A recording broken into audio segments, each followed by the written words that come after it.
تاتاری فوج ایک شہر دربند میں پہنچی۔ وہاں ایک بزرگ سید احمد دربندی رہتے تھے۔ تاتاریوں کی خبر سنتے ہی مسلمانوں نے سارے شہر کو خالی کر دیا۔ فقط شیخ احمد دربندی اور ان کے ایک خلیفہ مسجد کے اندر موجود رہے۔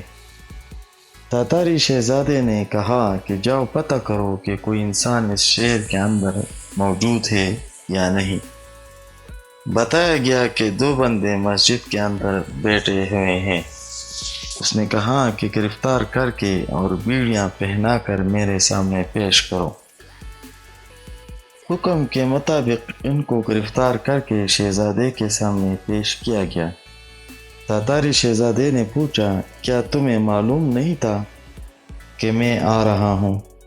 انہوں نے کہا کہ پتہ تھا۔ شہزادے نے کہا، جب سارے مسلمان چلے گئے تھے تو پھر تم کیوں نہیں گئے؟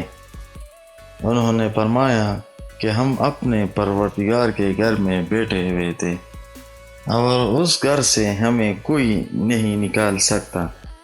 شہزادے نے کہا کہ تم کیسی باتیں کرتے ہو؟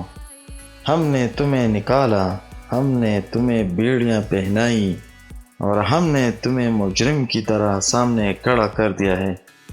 شیخ احمد دربندی کہنے لگے کہ یہ بیڑیاں کیا چیز ہیں؟ چنانچہ شیخ احمد دربندی نے اس وقت زور سے کہا، اللہ! ان کا یہ کہنا تھا کہ زنجیریں ٹوٹ کر نیچے گر گئیں۔ یہ دیکھ کر تاتاری شہزادے کے دل میں ہیبت بیٹھ گئی۔ کہنے لگا کہ میں آپ کو اس شہر میں رہنے کی اجازت دے دیتا ہوں۔ چنانچہ شیخ احمد دربندی نے اس شہر میں رہنا شروع کر دیا۔ تاتاری شہزادہ کبھی کبھی ان سے خفیہ ملاقات کرنے کے لیے آتا۔ 30 سال بعد شہزادہ حکمران بنا اور اسلام قبول کیا۔